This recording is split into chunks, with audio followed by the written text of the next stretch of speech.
وَإِذْ يَرْفَعُ إِبْرَاهِيمُ الْقَوَاعِدَ مِنَ الْبَيْتِ وَإِسْمَاعِيلُ، اور وہ وقت یاد کرو جب سیدنا ابراہیم علی نبینا وعلیہ الصلاۃ والسلام نے بلند کی بیت اللہ کی دیواریں، جس وقت وہ بنیادیں اٹھا رہے تھے، اور ان کے بیٹے اسماعیل بھی ان کے ساتھ تھے. ربنا تقبل منا، وہ ساتھ ساتھ یہ دعا کر رہے تھے، اے رب ہمارے قبول کر لے ہماری طرف سے اس ایفرٹ کو جو ہم تیرا گھر تعمیر کر رہے ہیں. انک انت السمیع العلیم، بے شک تو سننے والا ہے، علم والا ہے. صحیح بخاری اور مسلم کی متفق علیہ حدیث ہے کہ نبی صلی اللہ علیہ وآلہ وسلم سے پوچھا گیا کہ سب سے پہلے اللہ تعالیٰ نے اپنی عبادت کے لیے کون سا گھر بنایا؟ تو آپ صلی اللہ علیہ وآلہ وسلم نے فرمایا کہ بیت اللہ شریف، جو کہ مکے کے اندر ہے. اس کے بعد پوچھا گیا تو آپ نے فرمایا کہ پھر جو ایلیا کے اندر ہے، بیت المقدس یروشلم کے اندر، اس کو اللہ تعالیٰ نے مقرر کیا. پھر پوچھا گیا ان دونوں کے درمیان کتنا فاصلہ تھا؟ تو فرمایا 40 سال کا. تو جب سے پہلا انسان دنیا کے اندر موجود ہے، اللہ تعالیٰ نے اپنی عبادت کے لیے گھر مقرر کیا ہوا ہے، اور وہ بیت اللہ ہے. اس میں امپلائیڈ ہے کہ سیدنا آدم علی نبینا علیہ الصلاۃ والسلام کے مبارک زمانے میں بھی بیت اللہ ایگزسٹ کرتا تھا. سورہ ال عمران کے اندر بھی آتا ہے کہ سب سے پہلا گھر جو اللہ تعالیٰ نے عبادت کے لیے مقرر کیا وہ ہے جو کہ بکہ شہر کے اندر ہے. یہ مکے کی 2 پروننسیشن ہے، مکہ اور بکہ، با کے ساتھ. جیسے آپ کے انڈیا شہر میں ممبئی بھی ہے، اسی کو بامبے بھی کہتے ہیں اور ممبئی بھی، میم کے ساتھ بھی اور با کے ساتھ بھی. تو مکے کے بھی 2 نام ہیں، ویسے تو کئی نام ہیں، لیکن اس پروننسیشن کے اوپر مکہ اور بکہ. تو یہاں پر اس کنسٹرکشن کی بات آ رہی ہے کہ جو وقت گزرنے کے ساتھ ساتھ بیت اللہ شریف کے آثار مٹ گئے تھے، پھر اللہ تعالیٰ نے وحی کے ذریعے حضرت ابراہیم علیہ السلام کو بتایا کہ ان جگہوں کے اوپر خانہ کعبہ شریف تھا، تو وہاں سے بنیادیں اٹھائیں. اور ان کا ذکر یہاں پر آیا ہے کہ وہ وقت یاد کرو جب ابراہیم اور ان کے بیٹے اسماعیل علیہ السلام بیت اللہ کی بنیادوں کو اٹھا رہے تھے، تو ساتھ ساتھ یہ دعا بھی کر رہے تھے، ربنا تقبل منا، اے اللہ ہماری طرف سے اسے قبول کر لے. یہ وہی دعا ہے نا جو سنن کبری البیہقی میں آتا ہے کہ صحابہ کرام علیہم رضوان عید والے دن جب ایک دوسرے کو ملتے تھے تو کیا دعا کرتے تھے؟ تقبل اللہ منا ومنکم، یا تقبل اللہ منی ومنکا، یعنی اللہ تعالیٰ ہماری طرف سے بھی قبول کر لے، یعنی جو ہم نے رمضان کے روزے رکھے، اور تمہاری طرف سے بھی. سنگولر کے سیغے کے ساتھ بھی اور پلورل کے سیغے کے ساتھ دونوں ثابت ہیں.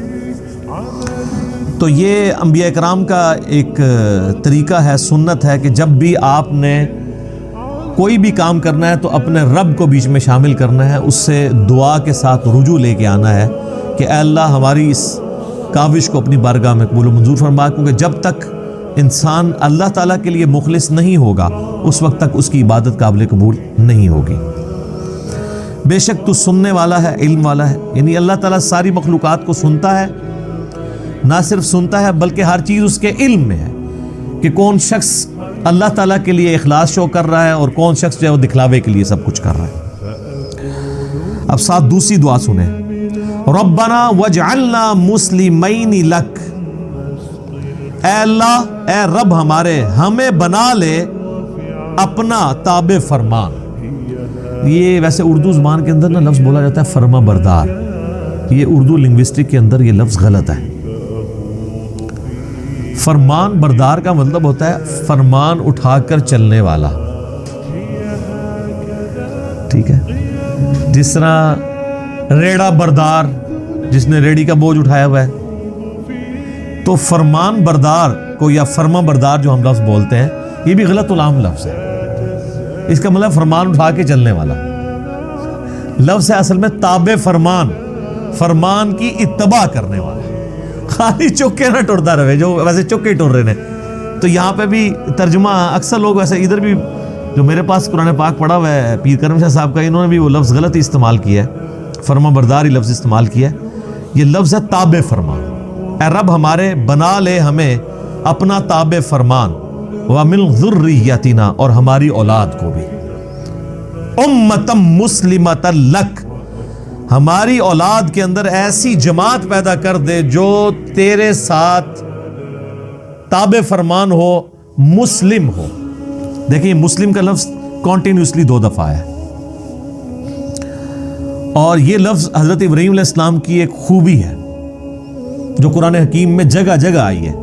ما کان ابراہیم یہودیا ولا نصرانیا، ابراہیم نہ تو یہودی تھے نہ نصرانی تھے، ولیکن کان حنیفا مسلما بلکہ وہ سب سے ٹوٹ کر ایک اللہ کے ہو گئے تھے اور اللہ کے تابع فرمان تھے. وما کان من المشرکین اور مشرک نہیں تھے.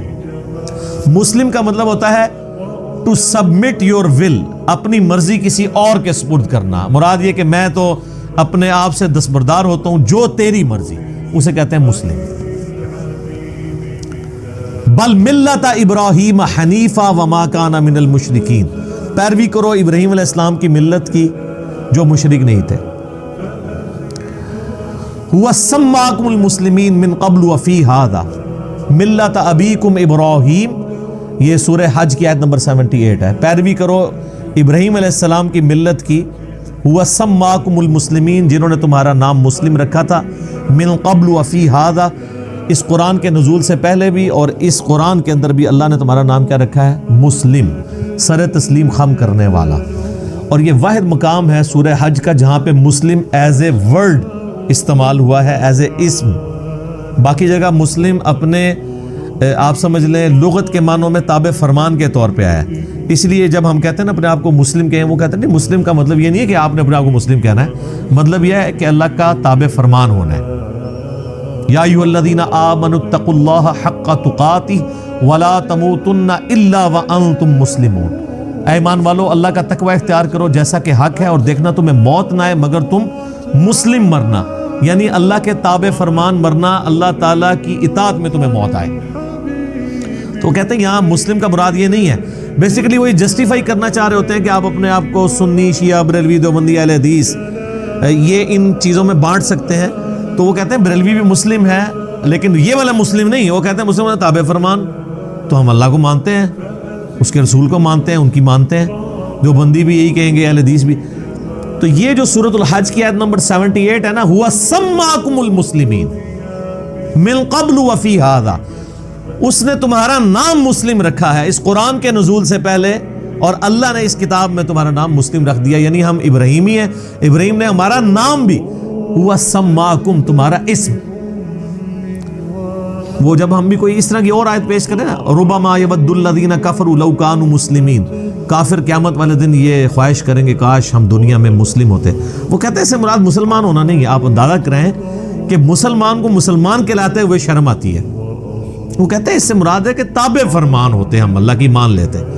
تو اس حوالے سے قرآن میں صرف ایک ہی آیت ہے جو ان کا منہ بند کر سکتی ہے، ہوا سماکم المسلمین، سورۃ الحج آیت نمبر 78. تو یہاں پہ بھی دیکھ لیں یہ مسلم ہماری صفت بھی ہے اور نام بھی ہے. کیا بات ہے جی مسلمان کی. مسلمان تو ہم لفظ استعمال کر لیتے ہیں اردو میں یا فارسی میں. وَأَرِنَا مَنَاسِكَنَا، اور ہمیں عبادت کے طریقے بھی سکھا دے. چونکہ اللہ کا گھر بنا رہے تھے تو انہوں نے کہا ہمیں عبادت کے طریقے بھی سکھا دے، اور اسی میں امپلائڈ ہے کہ حج کا طریقہ، جو لوگ آئیں گے یہ ساری چیزیں ہمیں سکھا دے. وَتُبْ عَلَيْنَا، اور ہم پر اپنی توجہ فرما. اچھا، اللہ تعالیٰ کا نام بھی ہے التواب، اور مخلوق بھی تواب ہے. مخلوق اس اعتبار سے تواب ہے کہ مخلوق جب اللہ کی طرف رجوع لاتی ہے نا تو اللہ تعالیٰ بندے کی طرف رجوع لاتا ہے.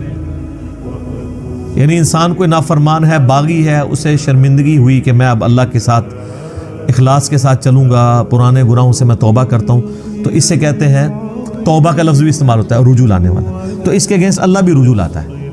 جو بخاری مسلم دونوں میں حدیث ہے کہ اللہ تعالیٰ کو اپنے گنہگار بندے کی توبہ پہ اتنی خوشی ہوتی ہے.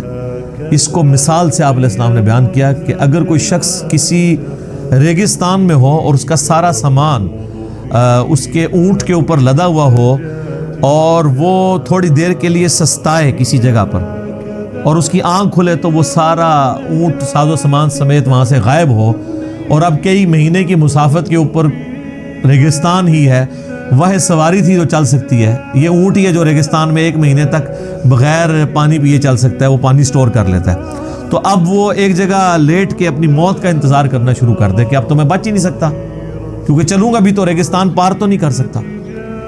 اسی دوران اس کی آنکھ لگے اور جب دوبارہ کھلے تو اس کا اونٹ سامنے اس کے ہو، تو اس کو جتنی خوشی ہوگی نا، اس سے زیادہ خوشی اللہ کو ہوتی ہے جب کوئی گناہگار بندہ اس کی طرف رجوع لے آتا ہے۔ استغفر اللہ الذی لا الہ الا ہو الحی القیوم واتوب الیہ۔ اللہم انت ربی لا الہ الا انت خلقتنی وانا عبدک وانا علی عہدک ووعدک ما استطعت اعوذ بک من شر ما صنعت ابوء لک بنعمتک علی وابوء بذنبی فاغفر لی فانہ لا یغفر الذنوب الا انت۔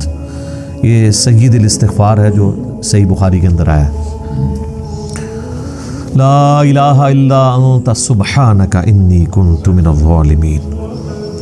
اچھا، مسلم شریف میں ایک طریق ہے، اس میں آگے یہ بھی الفاظ ہے کہ وہ بندہ اتنا خوش ہو کہ خوشی میں اللہ کو یہ کہنا چاہ رہا ہو کہ اے اللہ میں تیرا بندہ تو میرا رب، لیکن اس کی زبان لڑکھڑا جائے اور وہ یہ کہے کہ اے اللہ تو میرا بندہ اور میں تیرا رب، یعنی یہ لڑکھڑانے کی مثال۔ آگے الفاظ ہے من شدت الفرح، خوشی کی شدت کی وجہ سے، یہ نہیں کہ اس نے جان بوجھ کے کہا ہے وقتی طور پہ، اور نہ یہ ہے کہ وہ بار بار کہتا ہے، کیونکہ صوفیاء اسی سے اپنے کفریہ کلمات کی پلی لیتے ہیں، تو میں نے پھر ان کی پوری کلاس لی ہے کہ یار یہ تو کانٹیکسٹ ہی بالکل ڈیفرنٹ ہے۔ تو یہ اللہ تعالیٰ کو اپنے بندے سے توبہ لانے کے اوپر خوشی ہوتی ہے، تو کہہ رہے ہیں اے رب ہمارے، تو ہمارے اوپر توجہ فرما، انک انت التواب الرحیم، بے شک تو توبہ قبول کرنے والا، رحم فرمانے والا ہے۔ کیا بات ہے جی! تو التواب بھی ہے، رجوع یعنی بندہ جب رجوع لاتا ہے تو تو بھی رجوع لاتا ہے، اور الرحیم بھی ہے۔ الرحیم اللہ کی صفت ہے کانٹینیوشن والی، اور رحمان کہتے ہیں کسی کا رحمت اتنی بڑی ہو کہ ٹھاٹھے مارتے ہوئے سمندر کی طرح ہو، اور رحیم وہ سمندر میں تو کبھی کبھاری طغیانی آتی ہے، رحیم وہ کہ ہر وقت ہی ٹھاٹھے مارتی ہو۔ تو آپ دیکھ لیں بسم اللہ الرحمن الرحیم سے ہمارا قرآن پاک شروع ہوتا ہے، مصحف، اگرچہ وہ سورۃ الفاتحہ کا حصہ نہیں ہے لیکن مصحف سٹارٹ اسی سے ہوتا ہے۔ اللہ الرحمن بھی ہے اور الرحیم بھی ہے، اس کی رحمت ٹھاٹھے مارتے ہوئے سمندر کی طرح ہے اور کانٹینیوشن کے ساتھ ہے۔ سمندر میں تو کبھی کبھی اس طرح جوش آتا ہے، اللہ کی رحمت ہر وقت جوش میں رہتی ہے۔ بخاری اور مسلم کی متفق علیہ حدیث ہے، نبی صلی اللہ علیہ وآلہ وسلم فرماتے ہیں اللہ تعالیٰ نے مخلوقات کی پیدائش سے پہلے اپنے عرش پہ اپنے پاس یہ عبارت لکھ لی تھی کہ میری رحمت میرے غضب پہ سبقت لے جائے گی، اور قرآن حکیم میں کئی جگہ یہ مضمون آیا ہے کہ اللہ نے اپنے اوپر لازم کر لیا ہے کہ وہ ہر حال میں رحم ہی کرے گا، یعنی رحم والی صفت اللہ کی ڈومیننٹ ہے۔ اگرچہ اللہ عدل فرمانے والا ہے، عدل کا تقاضا تو یہ تھا ہمارے نزدیک کہ رحم اور غضب برابر ہوتا، لیکن اس کی رحمت اس کے غضب پر سبقت لے جاتی ہے۔ لے جی، اب حضرت ابراہیم علیہ السلام کی دعا آ رہی ہے میرے لیے، آپ کے لیے۔ ربنا وابعث فیہم رسولا منہم یتلو علیہم آیاتک، اے رب ہمارے ان کے اندر، یعنی ابراہیم علیہ السلام ان کے بیٹے یہ دعا کر رہے ہیں ہماری جو اولاد تم نے تابع فرمان اے اللہ بنانی ہے تو نے، ان میں ایک رسول بھیج انہی میں سے، تو ہمارے اوپر یہ احسان ہے نا۔ یتلو علیہم آیاتک، جو ان پر تیری آیات تلاوت کرے، وَيُعَلِّمُهُمُ الْكِتَابَ وَالْحِكْمَةَ، اور انہیں کتاب و حکمت کی تعلیم دے، وَيُزَكِّيهِمْ، اور انہیں پاک بھی کرے، إِنَّكَ أَنْتَ الْعَزِيزُ الْحَكِيمُ، بے شک اے اللہ تو بہت زبردست ہے اور حکمت والا ہے، غالب ہے اور حکمت والا ہے۔ اس میں 2 چیزیں یاد رکھیں، یہ آپ ذرا دعا کی ترتیب دیکھیں، اس میں پہلے آیا کہ آیات تلاوت کرے، پھر کتاب کی تعلیم دے، پھر حکمت کی، اور پھر پاکیزہ کرے، یہی 4 چیزیں ہیں نا اسی ترتیب سے۔ یہ حضرت ابراہیم علیہ السلام کی دعا تھی، لیکن اس کو اللہ نے کریکٹ کیا ہے دعا کی ترتیب کو۔ اللہ نے جب اپنے ریفرنس سے قرآن حکیم میں سورہ الجمعہ میں اس دعا کو ذکر کیا نبی علیہ السلام کے منصب کو سورہ آل عمران کی آیت نمبر 164 میں کیا تو اس میں ترتیب کیا ہے؟ لَقَدْ مَنَّ اللَّهُ عَلَى الْمُؤْمِنِينَ إِذْ بَعَثَ فِيهِمْ رَسُولًا يَتْلُو عَلَيْهِمْ آيَاتِهِ وَيُزَكِّيهِمْ وَيُعَلِّمُهُمُ الْكِتَابَ وَالْحِكْمَةَ۔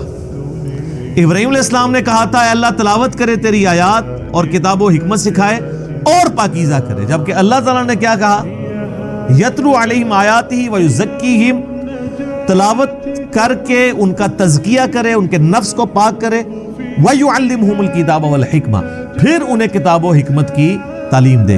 بیسیکلی یہ جو حضرت ابراہیم علیہ السلام کی دعا میں ترتیب کی کمزوری تھی نا، ظاہر ہے پرفیکٹ تو صرف اللہ ہے، وہ اللہ نے دور کی کہ پاک وہ ہوگا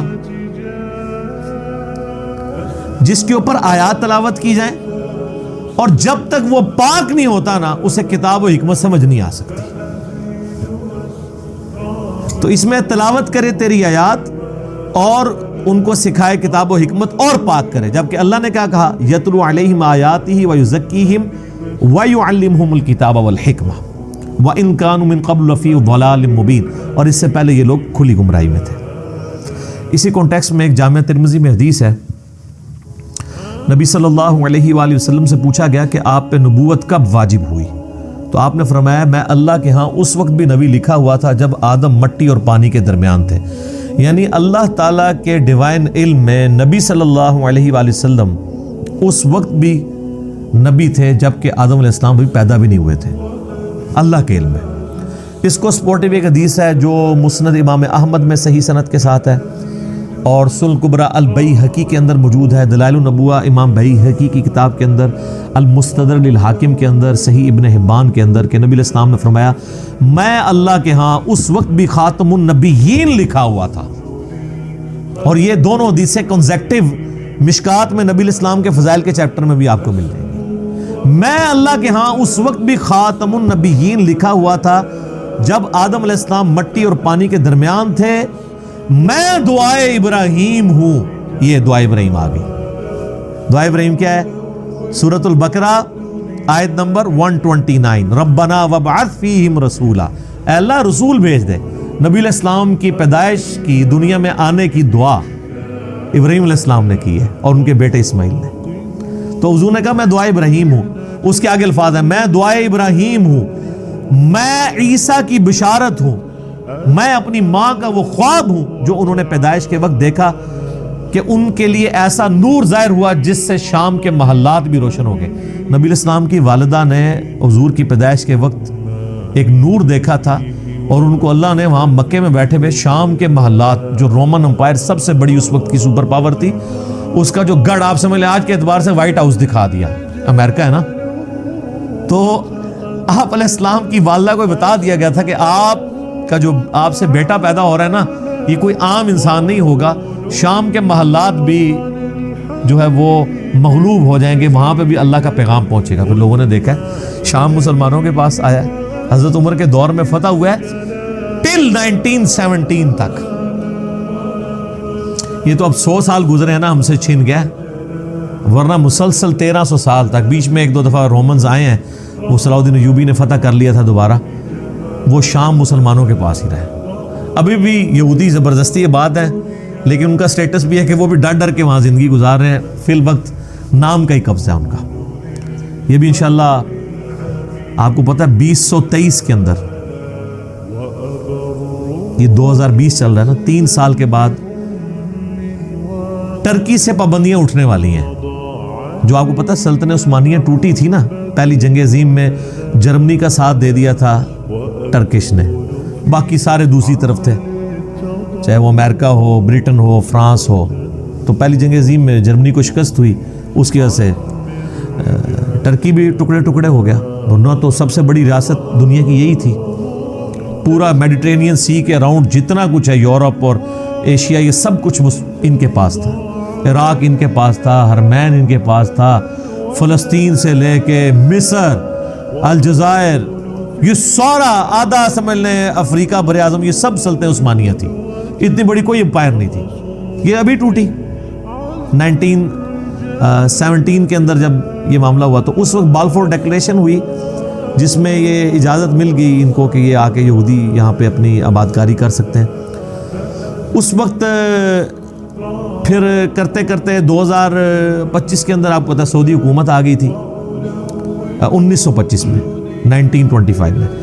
2023 کے اندر معاہدہ ہوا تھا 1923 میں. 2023 میں یہ 100 سال پورے ہونے ہیں. تو جب یہ 100 سال پورے ہوں گے تو ٹرکی سے کئی ایک پابندیاں اٹھ جائیں گی. اور یہ سعودیہ میں جو آج کل گھڑبڑ ساری جاری ہے اسی وجہ سے ہے کہ آل سعود کو صرف 100 سال کے لیے حکومت ملی تھی. جی اب وہ پابند ہے وہاں پہ ڈیموکریسی لانے کے. ٹھیک ہے جی, وہ ان کو دستبردار ہونا پڑے گا اپنی اس حکومت سے. تو اسی لیے یہ تماشے کرواتے رہتے ہیں. اور امریکہ کا بھی پریشر آپ کو پتہ ہے 4-5 سال پہلے انہوں نے طیب اردگان کو ہٹانے کی کوشش کی کو کر کے. تو وہ کیونکہ ان کو نظر آ رہا ہے کہ 2023 تک اگر طیب اردگان رہ گیا تو وہ تو ایک پاپولر لیڈر بھی ہے, پوری دنیا کے مسلمانوں کے ساتھ کھڑے ہیں, تو یہ دوبارہ سلطنت عثمانیہ دوبارہ ہی نہ مان جائے کہیں پہ. پابندیاں تو اٹھ جائیں گی ان سے. پھر ان کی اب پابندیوں کے ساتھ انہوں نے اکانومی اپنی کدھر لے گئے ہیں. اس وقت یورپ میں سب سے فاسٹسٹ گروئنگ اکانومی ان کی ہے. اور آپ دیکھیں دنیا میں مسلمانوں کے اوپر جب بھی برا وقت آتا ہے باقی تو سارے بھیگی بیلی بنے ہوتے ہیں. ابھی وہ پابندیاں اٹھی نہیں ہیں تو آپ ان لوگوں کا کانفیڈنس لیول دیکھیں. اچھا ٹرکش جو ہے نا وہ یہ بڑی دلیر قوم ہے. یہ تاتاریوں کی اولاد ہے. اصلی بھی تاتاری ہیں پیچھوں, ظاہر ہے یہ مغل ٹرکش یہ سب تاتاریوں کی اولاد ہے. اس لیے آپ کو انہیں نہ کہہ دیو کہ وہ احمد شاہ رنگیلا بھی ایسی وچ بزدل بھی ہوندے ہیں, لیکن اوورال یہ دلیر قومیں ہیں. ٹھیک ہے, جو تاتاریوں کی اولاد سے. اس لیے انہوں نے یہ سلجوکی تھے جو پوری دنیا کو تل پٹ کر کے رکھا, یہ بھی تاتاریوں کی اولاد تھے. اب ڈاکٹر اقبال نے اس لیے تو کہا نا کعبے کو مل گئے پاسماں صنم خانے سے, تو وہ تاتاریوں کے بارے میں ہی بات کر رہے تھے. تو یہ پابندیاں جب اٹھنی ہیں تو پھر ان کے لیے بن جانی مصیبت. اللہ اکبر. تو یہ حدیث شریف میں وہ وہاں سے شروع ہوا کہ شام کے محلات نبی علیہ السلام کی والدہ کے لیے شو ہو گئے. میرے بھائیوں اس حدیث میں بھی اس بات کا اشارہ موجود ہے کہ نبی علیہ السلام کے جو والدین ہیں نا ان کے بارے میں بالکل زبان درازی نہیں کرنی چاہیے. دیکھیں یہ کوئی چھوٹی معمولی واقعہ نہیں ہے. نبی علیہ السلام کی والدہ کو ایک پروٹوکول اللہ نے دیا, وہ اہل فطرت میں سے. تو ایمان والدین مصطفیٰ کے حوالے سے اہل سنت کے ہاں کیا نظریات پائے جاتے ہیں, دلائل کے ہیں. مسئلہ 98 میں نے ریکارڈڈ ہے, وہ آپ دیکھ سکتے ہیں. یہاں میں نے ایک ضمناً بات کر دی. لے جی میرے بھائیوں, اب جو سورۃ البقرہ کا جو یہ آخری رکوع آ رہا ہے نا یہ بڑا وجد امیز رکوع ہے. اس کا جو سوز و گداز ہے کاش میں وہ آپ کے سامنے پریزنٹ کر سکوں. اللہ اکبر. وَمَن يَرْغَبُ عَن مِّلَّةِ إِبْرَاهِيمَ إِلَّا مَن سَفِهَ نَفْسَهُ, اور کون روگردانی کر سکتا ہے ابراہیم کی ملت سے سوائے اس کے کہ جس کو اس کے نفس نے احمق بنا دیا ہو. کوئی مینٹل اور پاگل ہی ہوگا جو اپنے آپ کو ابراہیم کی ملت سے الگ کرے. ہائے ہائے. وَلَقَدِ اسْتَفَيْنَاهُ فِي الدُّنْيَا, اور بے شک ابراہیم تو وہ تھا جسے ہم نے چن لیا تھا اس دنیا میں. نبی علیہ السلام کا بھی ایک مبارک نام ہے مصطفیٰ. مصطفیٰ کہتے ہیں چنے ہوئے کو. وَإِنَّهُ فِي الْآخِرَةِ لَمِنَ الصَّالِحِينَ, اور بے شک ابراہیم آخرت میں ضرور بالضرور ہمارے نیکوکار بندوں میں شامل ہوگا. اِذْ قَالَ لَهُ رَبُّهُ أَسْلِمْ, اور یاد کرو جب بھی اس کے رب نے اس سے کہا کہ ابراہیم آرڈر آیا سر تسلیم خم. قال اسلمت لرب العالمین, تو اس نے فوراً کہا کہ میں اپنے رب کے حضور سر تسلیم خم کرتا ہوں. اللہم اجعلنا منہم, اللہم من احییتہ منا فاحیہ علی الاسلام ومن توفیتہ منا فتوفہ علی الایمان. رضیت باللہ ربا وبالاسلام دینا وبمحمد نبیا. کیا سوز و گداز ہے جی. مجھے بتائیں رب کی تعریف اپنی مخلوق کے لیے اس سے زیادہ کسی کی تعریف ہو سکتی ہے؟ کہ اللہ کہہ رہا ہے کہ پاگل ہوگا جو ابراہیم سے روگردانی کرے. وہ تو وہ تھا جسے ہم نے چن لیا تھا دنیا میں بھی اور آخرت میں بھی ہمارے مقرب بندوں میں سے. اور وہ ایسا تھا کہ جب بھی اس کے رب نے اسے کہا نا کہ ابراہیم تیار ہو جا، اس نے یہ نہیں کہا کہ یا اللہ سوچ لواں یا کچھ تھوڑا ٹائم مل جائے یا کوئی تعویل کر لے. حتیٰ کہ سورہ الصافات کی آیت نمبر 100، 101، 2 اور 3 میں آتا ہے کہ ایک خواب اللہ نے دکھایا حضرت ابراہیم کو کہ جی وہ اپنے بیٹے کو قربان کر رہے ہیں. انہوں نے اٹھ کے کوئی اللہ سے نہیں کہا کہ یا اللہ خواب بھی ہے، کوئی تعبیر، کوئی دسنی، یہ وہ کہ ارادہ ہے، کوئی آئیں بائیں شائیں، سیدھا بیٹے کو بلایا ہے جناب. اور بیٹے کی عمر کیا ہے اس وقت؟ ہارڈلی 12 سال عمر ہے. اور بیٹا کون سا؟ 87 سال کی عمر میں وہ بچہ ملا ہے، 87 سال تک بے اولاد رہے ہیں. اور جب حضرت ابراہیم کی عمر 99 ایئرز ہوئی ہے، 99 ایئر کا بندہ تو اپنی لائف کنکلوڈ کر بیٹھا ہوتا ہے. اس کے بڑھاپے کا، اور قرآن میں الفاظ ہی بڑے سوزناک ہیں، اللہ تعالیٰ فرماتا ہے دردناک الفاظ ہیں. اللہ کہتا ہے جب وہ چلنے پھرنے کے قابل ہوا نا اس کے ساتھ، تو ہم نے ساتھ ہی اس کو خواب دکھا دیا. ہوئے ہوئے، اس سے تو بہتر تھا بچہ وہی نہ ہوتا، وہ کم آزمائش تھی. تو قربانی کا کہا تو پہنچ کے جناب پہلے بیٹے کو بلا کے کہا کہ میں یہ دیکھ رہا ہوں. اگر بیٹا بھی ایسا سے انہوں نے کہا جی کر گزرے. اور دیکھیں اللہ کہتا ہے پھر انہوں نے اس کو جبین کے بل لٹایا اور چھری ہاتھ میں پکڑی، پھیرنے لگے تو اللہ کی طرف سے معجزہ ظاہر ہوا اور ایک فدیہ آ گیا اور کہا کہ ابراہیم تو نے اپنا وعدہ سچا کر دکھایا. واقعی یہ سب سے بڑی آزمائش تھی جی حضرت ابراہیم علیہ السلام پہ. یہ ایک باپ سمجھ سکتا ہے جس کی اولاد ہو کہ کتنی بڑی آزمائش. قال اسلمت لرب العالمین، انہوں نے ہمیشہ یہ کہا اللہ حاضر ہوں.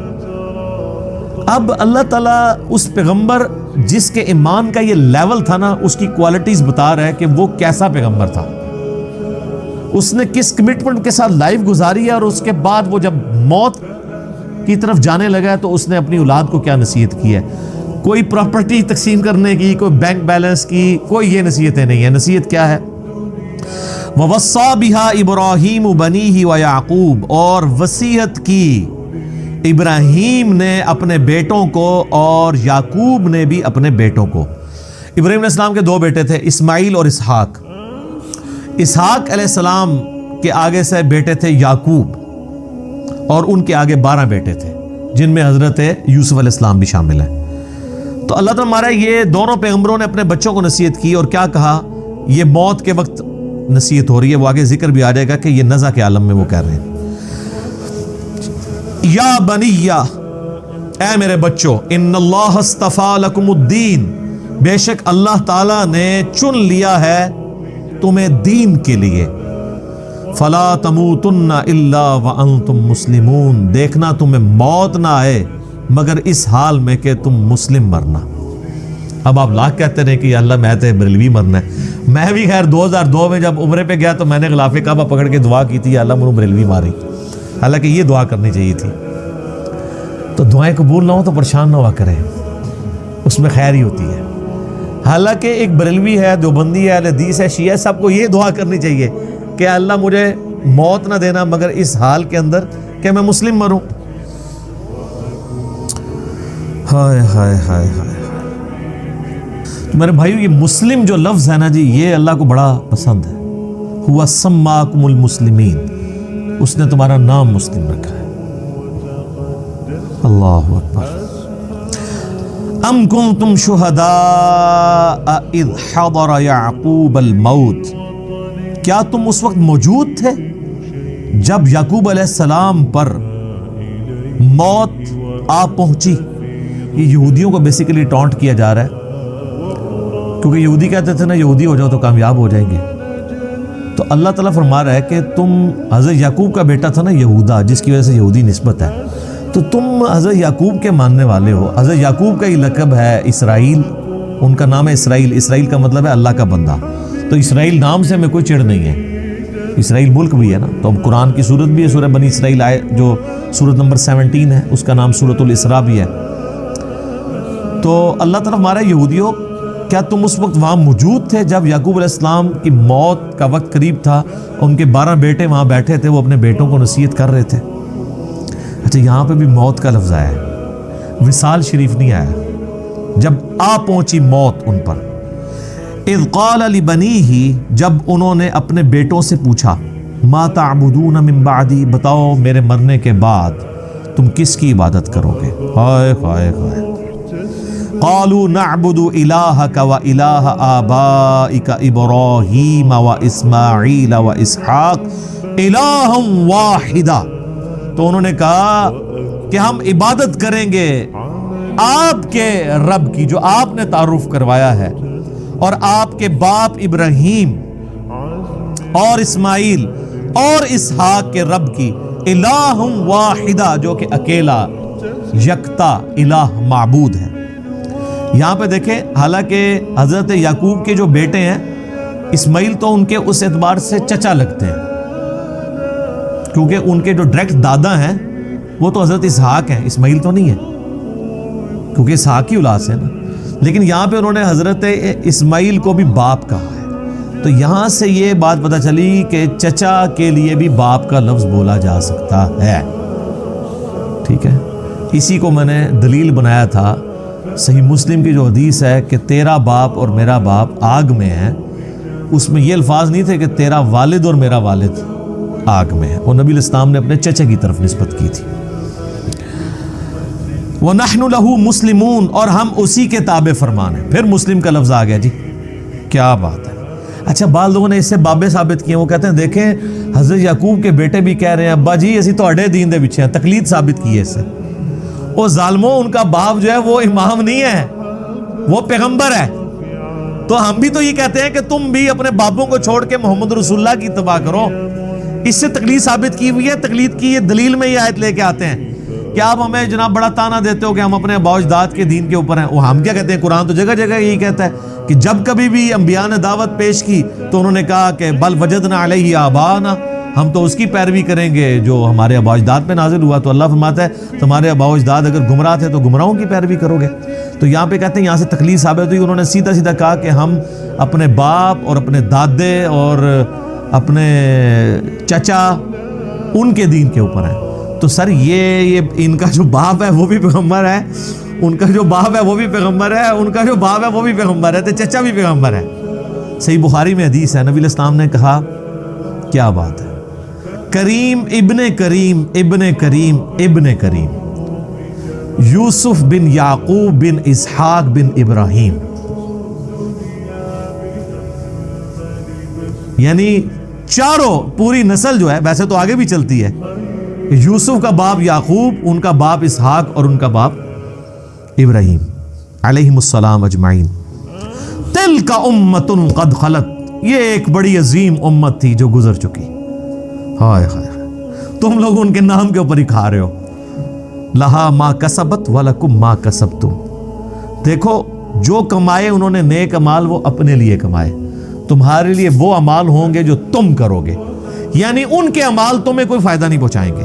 ولا تسألون عما كانوا يعملون، اور تم سے یہ نہیں پوچھا جائے گا کہ انہوں نے کون سے نیک اعمال کیے، تم سے یہ پوچھا جائے گا تم نے کون سے نیک اعمال کیے. وہ کہتے تھے ہمیں ابراہیمی نسبت کام آئے گی، یہودی کہتے تھے، نصرانی بھی. اللہ نے فرمایا تو بڑی پاکیزہ امت تھی، وہ گزر گئی، اپنے اعمال اپنے ساتھ لے گئی ہے، کوئی پیچھے تم لوگوں کے لیے تو نہیں چھوڑ گئی. اسی کانٹیکسٹ میں ایک صحیح مسلم میں حدیث ہے، نبی صلی اللہ علیہ وآلہ وسلم نے فرمایا قیامت والے دن جس کے عمل نے اسے پیچھے کر دیا اس کا نسب اسے آگے نہیں کر سکتا. اور اسی کو ہمارے نبی علیہ السلام نے کھول کھول کے بیان کیا، بخاری مسلم دونوں میں حدیث ہے، اے میری بیٹی فاطمہ میرے مال سے جو لینا ہے لے لے، اگر اللہ کے حضور پکڑی گئی تو میں تیرے کچھ کام نہیں آؤں گا. پھر صرف اپنی بیٹی فاطمہ کو نہیں کہا، بخاری مسلم میں الفاظ ہیں، اے میرے چچا عباس میرے مال سے کچھ لینا ہے تو میں تجھے دے دوں گا، اللہ کے حضور پکڑا گیا تو میں کچھ کام نہیں آؤں گا.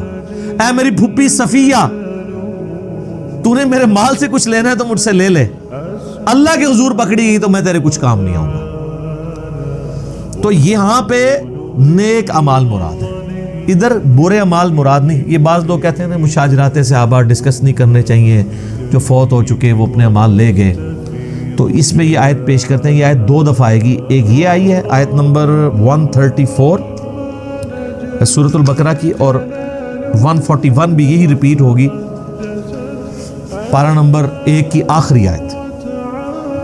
تو اس پہ میرا یوٹیوب پہ سوال بھی ہے، کیا قیامت الدن کربلا کے بارے میں سوال ہوگا؟ تو میں نے اس میں بھی بتایا تھا کہ یہاں پہ نیک اعمال کا ذکر ہے. اگر یہاں پہ برے اعمال کا ذکر ہوتا نا تو لاجیکلی ہو نہیں سکتا تھا، اس لیے کہ پورا قرآن بھرا ہوا ہے اس چیز سے کہ جو لوگ پہلے گزر چکے ہیں، جو آگے گزر چکے، انہوں نے جو برے اعمال کیے اللہ نے ان کو کرٹیسائز کیا۔ خود جو برادران یوسف ہیں وہ کیا مر نہیں چکے تھے؟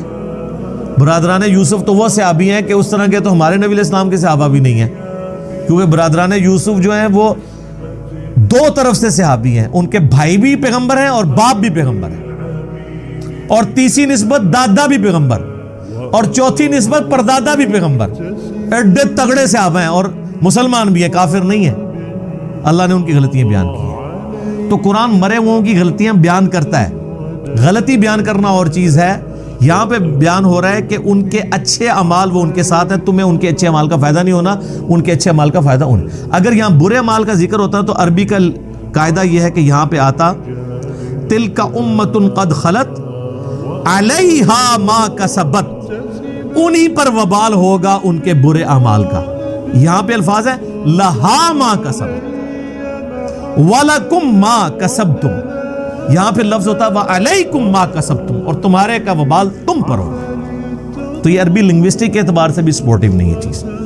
یہ میں نے ایک وسوسہ جو ہے وہ ٹیکل کر دی ہے۔ وَقَالُوا كُونُوا هُودًا أَوْ نَصَارَىٰ تَهْتَدُوا، اور یہ کہتے ہیں کہ بن جاؤ یہودی یا نصرانی تو کامیاب ہو جاؤ گے۔ تو ہمیں بھی یہی کہتے ہیں، ہمیں بھی تو یہی کہتے ہیں نا۔ وہ کہتے ہیں دیکھیں جی آپ حنفی بھی ہو سکتے ہیں، شافی بھی ہو سکتے ہیں، مالکی بھی ہو سکتے ہیں، حنبلی بھی ہو سکتے ہیں، آپ بے شک رفع الذہن کریں لیکن آپ جو ہے محمدی ہو کے نہ کریں۔ تو اللہ تعالیٰ یہاں پہ کیا کہہ رہا ہے کہ تمہیں محمدی ہونا ہے۔ یہ کہتے ہیں سنی ہو جاؤ، شیعہ، کوئی ایک فرقہ بنا لو۔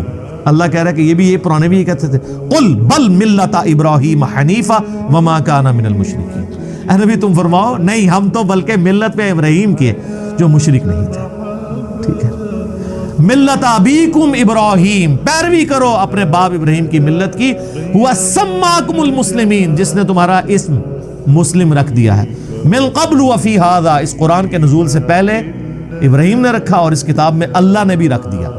تو یہ اللہ کا بھی حکم ہے، ابراہیم کا بھی حکم ہے۔ اور یہاں پہ نبی الاسلام کو اللہ نے حکم دے دیا کہ آپ نے بھی یہی کہنا ہے ان کو، یہودیوں کو، کہ بھئی ہم تو ابراہیم کے دین پہ۔ قولوا، اے مسلمانوں کہو ڈنکے کی چوٹ پہ، یہ اب ہمارے ایمانیات آ رہے ہیں کہ کون کون سے ایمان ہمارے ہونے چاہیے۔ آمنا، ہم ایمان لاتے ہیں، باللہ، اللہ پر، نمبر 1، وما انزل الینا، اور ایمان لاتے ہیں جو ہماری طرف نازل ہوا، یعنی قرآن، وما انزل الی ابراہیم، اور جو نازل ہوا اس قرآن کے نزول سے پہلے ابراہیم پہ، صحف ابراہیم و موسیٰ، و اسماعیل، اور جو اسماعیل پر، و اسحاق، اور اسحاق پر، و یعقوب والاسباط، اور یعقوب اور ان کی اولاد کے اوپر، یعنی حضرت یوسف علیہ السلام۔ اور آگے آپ کو میں نے بتایا نا کئی دفعہ کہ بخاری مسلم میں حدیث ہے کہ مسلسل 1400 سال تک حضرت موسیٰ علیہ السلام سے لے کر حضرت عیسیٰ علیہ السلام تک، یہ بھی 1400 سال بنتے ہیں، اور اس سے پیچھے چلے جائیں نا حضرت ابراہیم سے موسیٰ علیہ السلام تک، وہ بھی 1400 سال بنتے ہیں۔ جب بھی کوئی نبی فوت ہونے لگتا تھا نا تو اپنی جگہ ایک نبی کو خلیفہ بنا کے جاتا تھا۔ بنی اسرائیل میں انتظام حکومت ہمیشہ نبیوں کے ہاتھ میں رہا ہے۔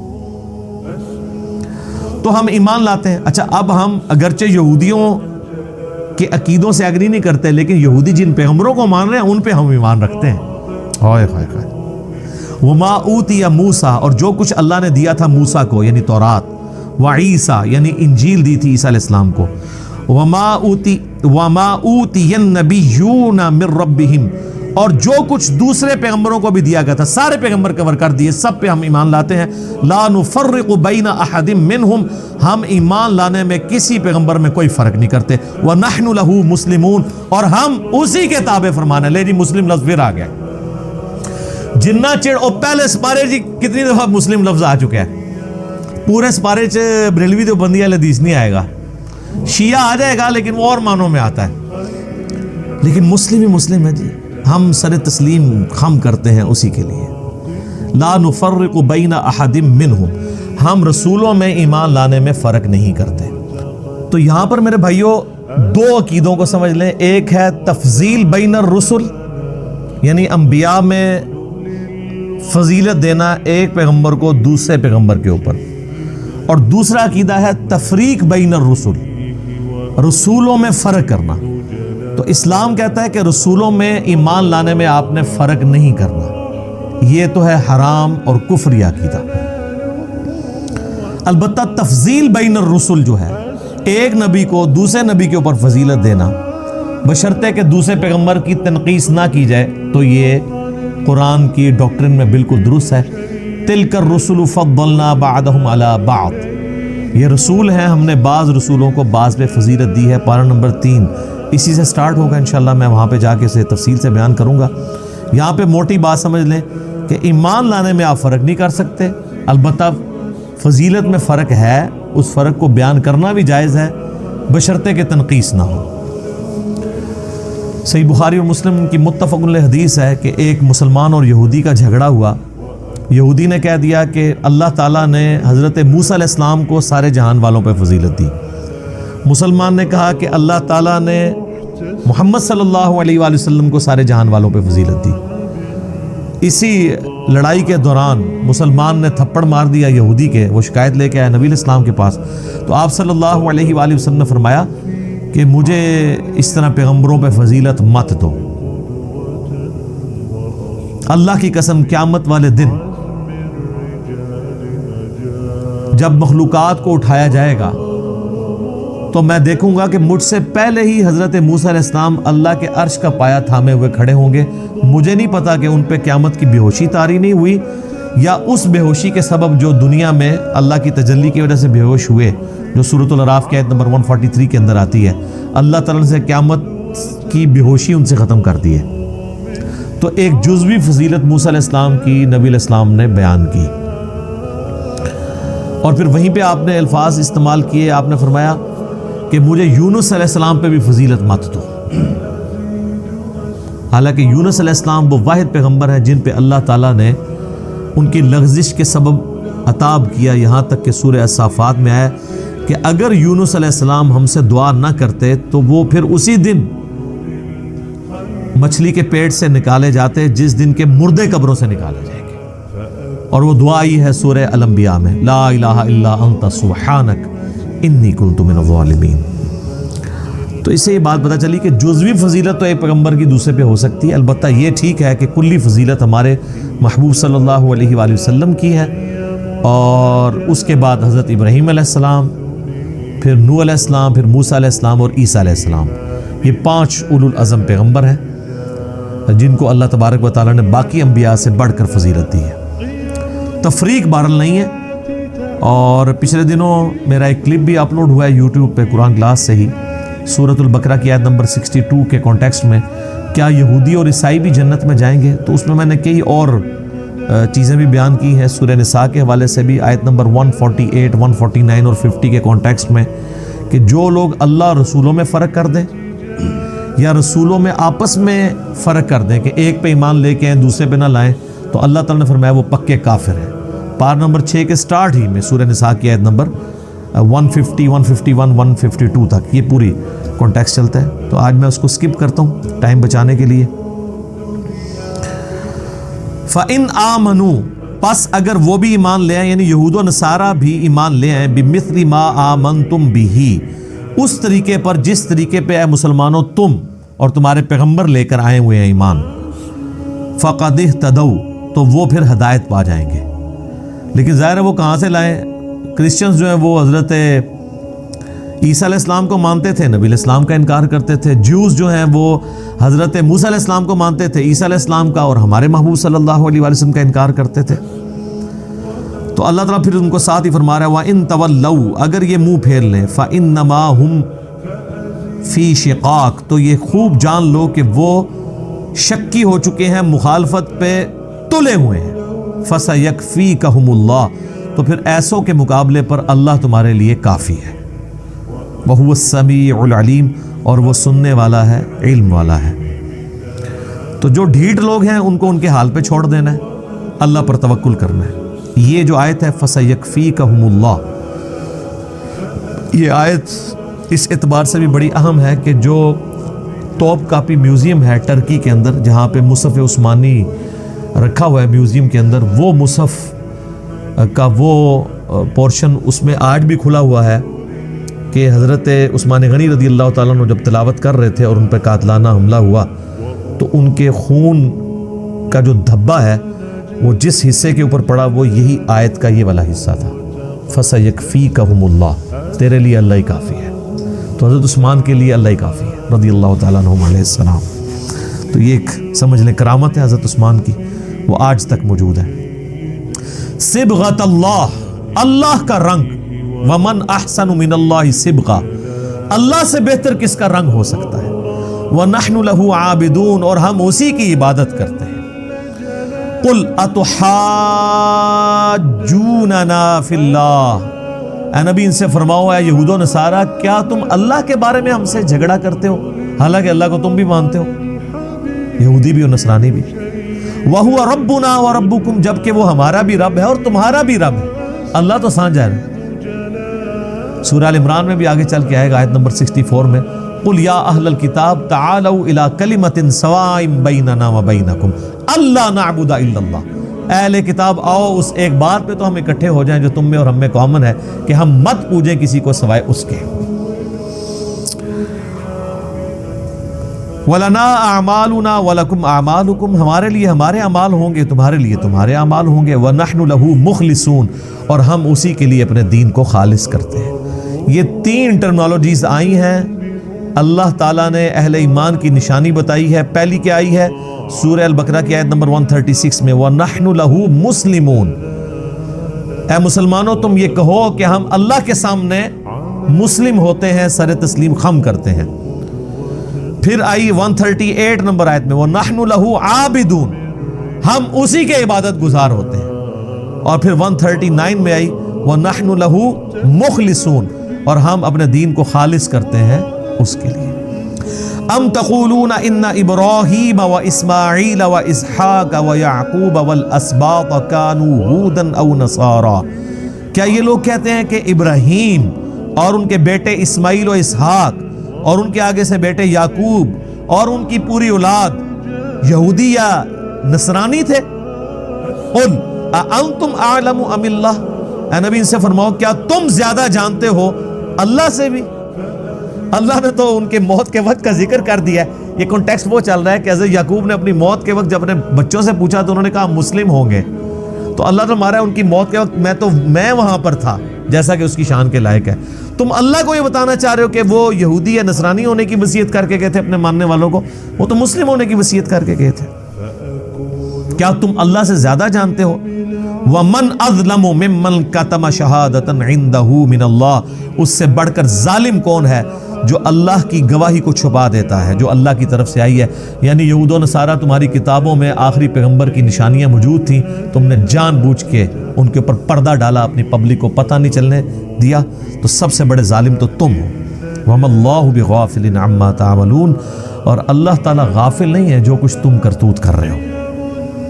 اس کے اندر دھمکی چھپی ہوئی ہے کہ یہ جو کرتوت کر رہے ہو دنیا میں اگر اللہ نے نہ بھی پکڑا، آخرت میں تمہاری پکڑ آئے گی۔ تِلْكَ أُمَّةٌ قَدْ خَلَتْ، ہاں وہ ایک عظیم امت تھی گزر گئی، لَهَا مَا كَسَبَتْ، اپنے اعمال اپنے ساتھ لے گئی، جو انہوں نے نیک اعمال کیے تھے وہ انہوں نے اپنے لیے کیے تھے۔ وَلَكُمْ مَا كَسَبْتُمْ، اور تمہارے لیے تمہارے اعمال ہوں گے، تمہیں یہ نسبت کام نہیں آئے گی کہ ہم ابراہیمی ہیں، نہیں۔ وَلَا تُسْأَلُونَ عَمَّا كَانُوا يَعْمَلُونَ، اور تمہیں یہ نہیں پوچھا جائے گا کہ وہ کیا کیا کرتے تھے، تمہیں یہ پوچھا جائے گا کہ تم کیا اعمال لے کر آئے ہو۔ اللہ اکبر۔ وہ ڈاکٹر اسرار صاحب یہ جب آیات پڑھا کرتے تھے نا تو وہ یہی کہا کرتے تھے کہ بھئی ابراہیم علیہ السلام، حضرت اسماعیل علیہ السلام، اسحاق علیہ السلام، ان کے بارے میں جو اللہ تعالیٰ فرما رہا ہے نا کہ وہ نہ تو یہودی تھے نہ نصرانی تھے، تو مسلمانوں کے لیے بھی اس میں یہ چیز چھپی ہوئی ہے کہ تمہارے پیغمبر بھی نہ سنی تھے نہ شیعہ تھے، بلکہ وہ بھی مسلم تھے، کیونکہ ظاہر ہے اللہ تعالیٰ نے سابقہ جو امت مسلمہ ہے، چاہے وہ یہودی ہو یا نصرانی، ان کے ذریعے اس لیٹسٹ امت مسلمہ کو ترغیب دلائی ہے کہ تم اسی ڈگر کے اوپر نہ چل پڑنا، عبرت کے طور پہ یہ ساری باتیں بیان کر دی جس پہ چل کے وہ لوگ گمراہ ہوئے، تم اپنا قبلہ درست کر لینا۔ تو ہم اللہ تعالیٰ سے دعا کرتے ہیں کہ اللہ تعالیٰ ہمیں ایمان کی حالت میں موت دے، مدینہ شریف میں موت بقیع غرقد میں مدفن اور جنت الفردوس میں اپنے محبوب صلی اللہ علیہ وآلہ وسلم کا پڑوس نصیب فرمائے، اور مسلم کہلانے پر فخر محسوس کرنے کی توفیق عطا فرمائے، اسلام کے اوپر موت دے۔ آپ دیکھ لیں جو جنازے کی دعا ہے وہ ہو تو میت کے اوپر ہی ہوتی ہے، لیکن بس وہ میت کے لیے تو ایک ہی لفظ ہے، باقی ساری زندوں کے لیے دعا ہوتی ہے۔ اللہم اغفر لی حینا، پہلی دعا ہے اے اللہ بخش دے ہمارے زندوں کو، ومیتنا اور ہمارے مردوں کو، وشاہدنا اور ان کو جو یہاں پہ موجود ہیں، وغائبنا اور جو یہاں پہ موجود نہیں ہیں، وذکرنا وانثانا اور مرد ہوں یا عورت ہوں سب کو بخش دے۔ تو یہ ہمارے لیے دعائیں آگے، اللہم من احییتہ منا فاحیہ علی الاسلام، اے اللہ ہمیں اگر زندہ رکھنا تو اسلام پہ زندہ رکھنا، ومن توفیتہ منا فتوفہ علی الایمان، اور اگر ہمیں موت دینا تو ایمان کی حالت میں موت دینا۔